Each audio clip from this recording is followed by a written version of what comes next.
ये कहानी एक गांव राजस्थान की है जहां एक छोटा सा घर था। वहां पर एक बूढ़ी औरत पार्वती, उसका पति राजेश और बेटा राहुल रहता था। राहुल पढ़ा लिखा और समझदार था। वो शहर में नौकरी करता था जिससे उनके घर की दाल रोटी पक जाती थी। पार्वती अपने बेटे राहुल के लिए लड़की देख रही थी क्योंकि राहुल की शादी की उम्र हो चुकी थी। इसलिए पार्वती किसी सुंदर लड़की की तलाश में थी। पास के गाँव में एक किसान रहता था जिसकी एक ही बेटी थी, पायल। पायल बहुत सुंदर लड़की थी। एक दिन पार्वती का दूसरे गांव जाना हुआ। वहां उसकी नजर पायल पर पड़ी। पार्वती चलते चलते पायल के पास जा रुकी। पायल ने जब उसे देखा तो कहा, माँ जी, आप ठीक तो हैं? आपकी तबीयत नहीं ठीक लग रही मुझको।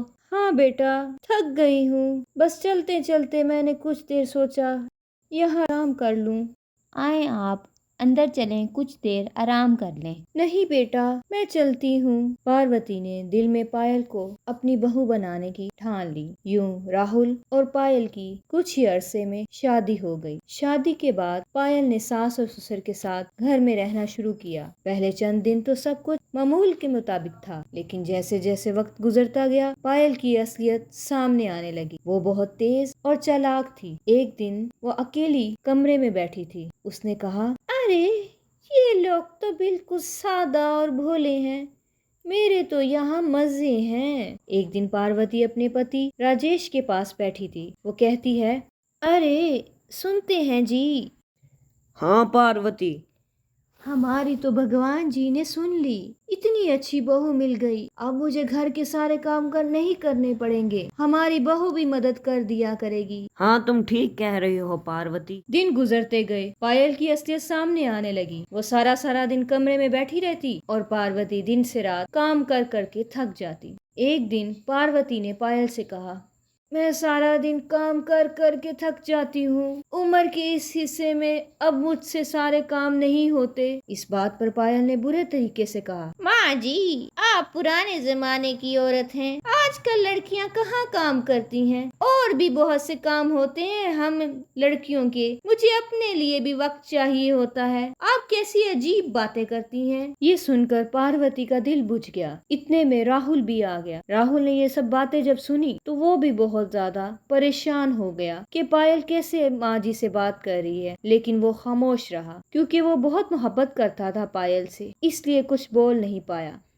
दिन गुजरते गए। इसी तरह एक दिन पार्वती की तबीयत खराब हो गई। उसे बहुत तेज बुखार था और बहुत कमजोरी हो रही थी। उसने पायल से कहा, बहू बहू, मुझे कुछ खाने को दे दो ताकि मैं कुछ खा के दवा ले सकूं। अरे बहू, सुनती हो? पायल ने उसकी बात सुनकर अनसुनी कर दी। वो अपने कमरे में बैठी रही और अपनी सास की बात न सुनी। पार्वती की तबीयत जो कि खराब थी, इस वजह से वो बेहोश हो गई।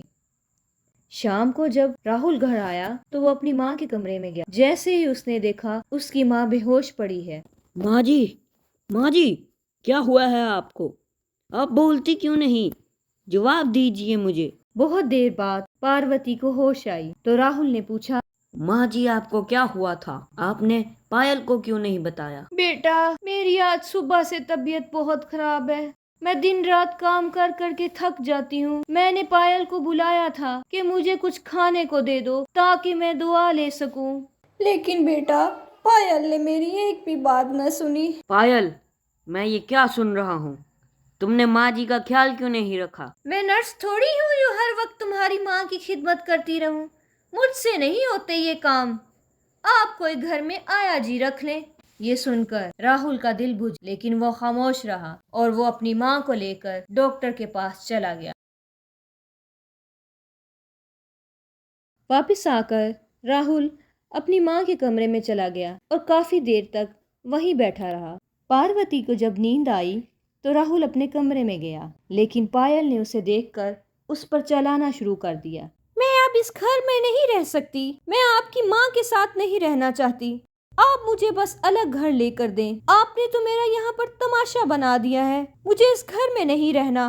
पायल, तुम होश में तो हो? मैं अपने माता पिता को छोड़कर कहीं नहीं जा सकता। मैं नहीं कुछ जानती। मुझे यहाँ नहीं रहना। आपको अलग घर लेना ही पड़ेगा। या तो मैं यहाँ पर रहूंगी या माता जी यहाँ पर रहेंगी। मैं अब ये घर छोड़कर चली जाऊंगी।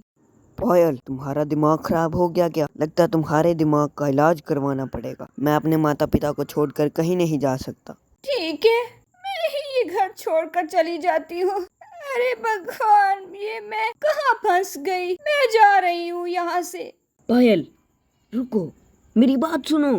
तुम कहाँ पर जा रही हो? इसी तरह दिन गुजरते गए, लेकिन ये लड़ाई बढ़ती ही चली गई। आखिरकार राहुल ने एक दिन अलग घर में जाने का फैसला कर लिया। पार्वती और राजेश को जब ये बात पता चली तो दोनों के दिल टूट गए। उन्होंने बहुत समझाया। पार्वती ने पायल से कहा, बेटा बेटा, ये तुम्हारा घर है, तुम दोनों का। राहुल ही हमारी अकलौती संतान है। हम दोनों का इस दुनिया में कोई नहीं है। ये इसका घर है। अगर मुझसे कोई गलती हो गई है तो पायल, मुझे माफ कर दो। मैं तुम्हारे पाँव पकड़ती हूँ। लेकिन ये सब सुनकर राहुल ने कहा, पिताजी, मैं इन सब लड़ाइयों से तंग आ चुका हूँ। यहाँ पर हर रोज लड़ाई होती है। बस मैंने सोच लिया है, मैं अब इस घर में नहीं रहूंगा। ये कहकर राहुल और पायल दोनों घर छोड़कर शहर के मकान में रहने लग। पार्वती और राजेश को इस बात का बहुत गहरा सदमा लगा। दोनों बहुत बीमार पड़ गए। अक्सर बेटे की जुदाई में रोते रहते।